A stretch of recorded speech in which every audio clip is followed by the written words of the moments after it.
Casos em finanças, caso 12. Quanto custa um dia de falta de dinheiro no caixa de uma empresa?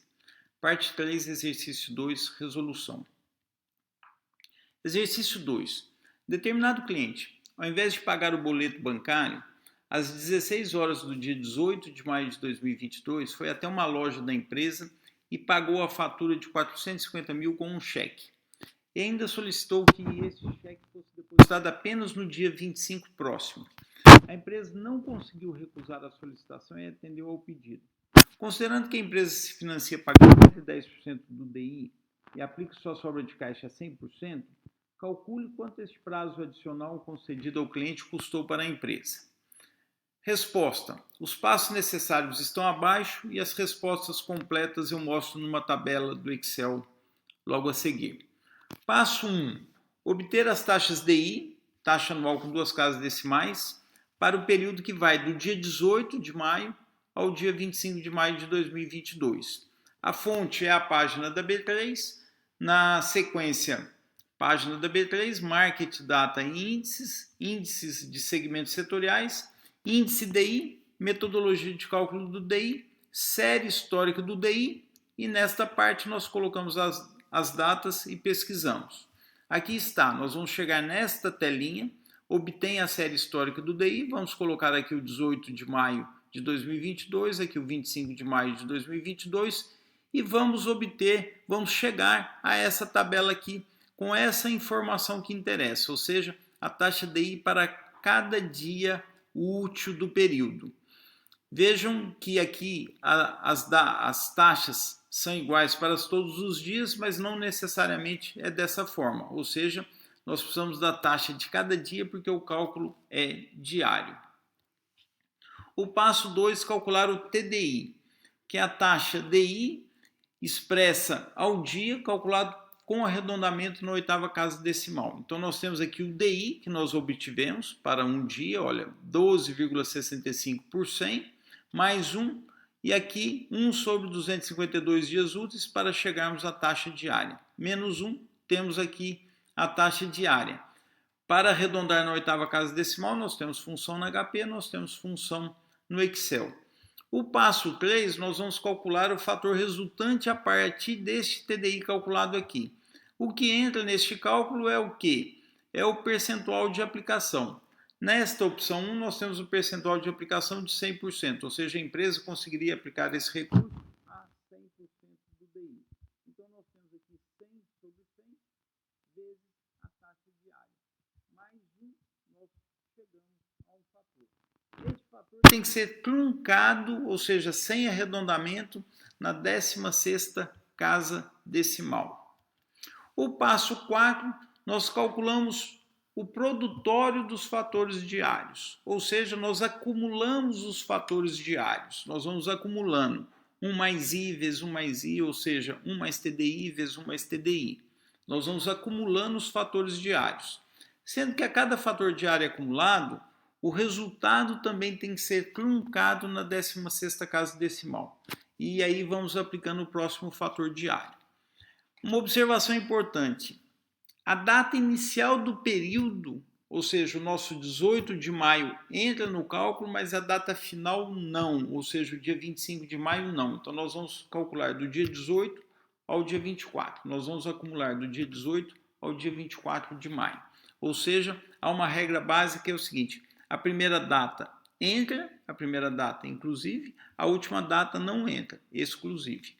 Passo 5, o resultado final, ou seja, o fator resultante, deve ser arredondado na oitava casa decimal, conforme vou mostrar na tabela logo a seguir.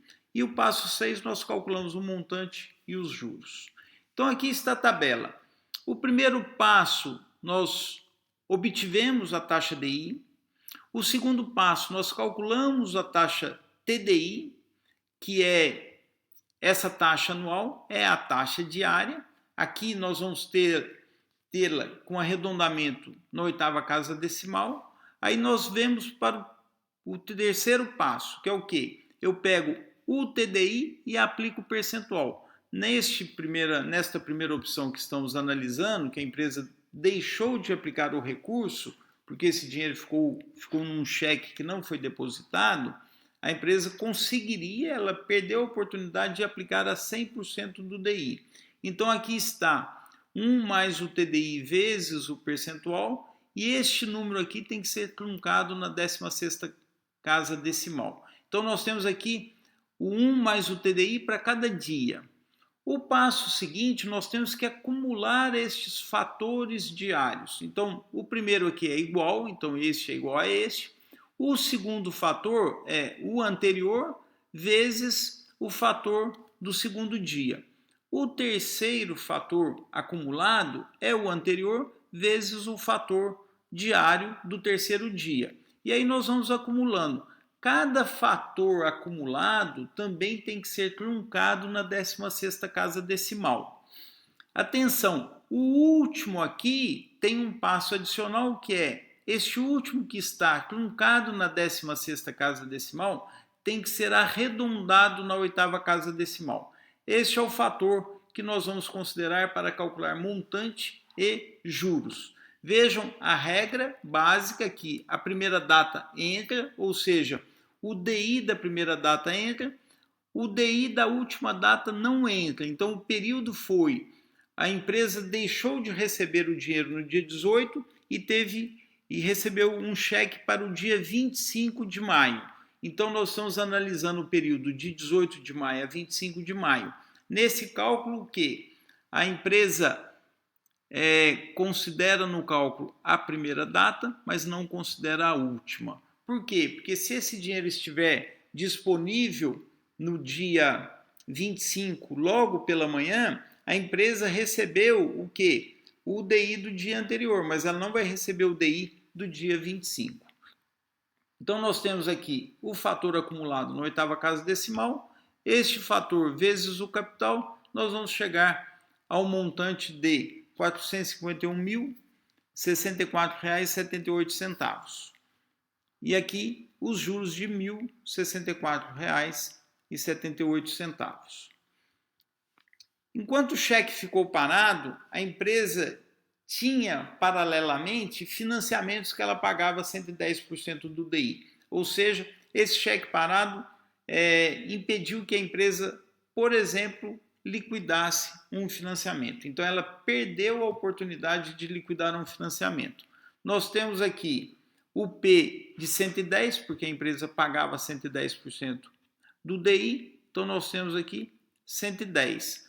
A única coisa que muda é este passo aqui, por conta de que o P mudou. Os outros passos são idênticos. Nós obtivemos a taxa DI, calculamos a TDI, aplicamos o percentual aqui, truncado na 16ª, acumulamos os fatores diários, também truncado na 16ª, e o último fator arredondado na 8ª casa.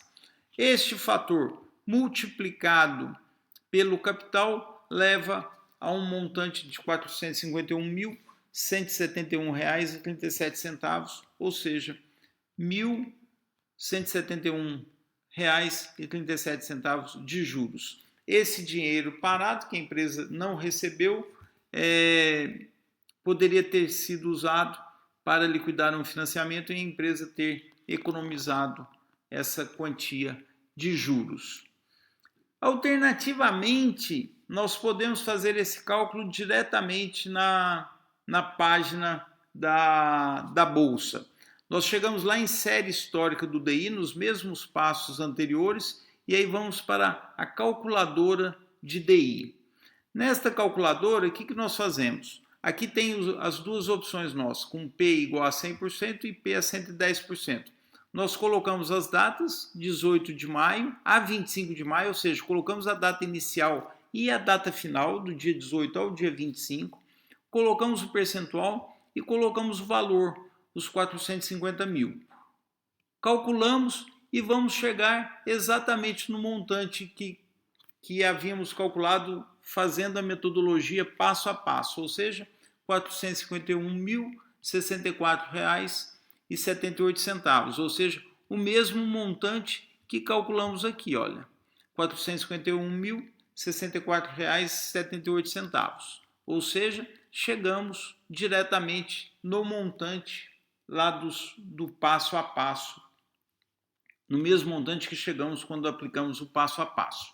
E com 110%, nós vamos também data inicial, data final 18/25, o percentual de 110, o valor de 450 mil. Calcular, chegamos ao montante com este novo percentual, R$ 451.171,37.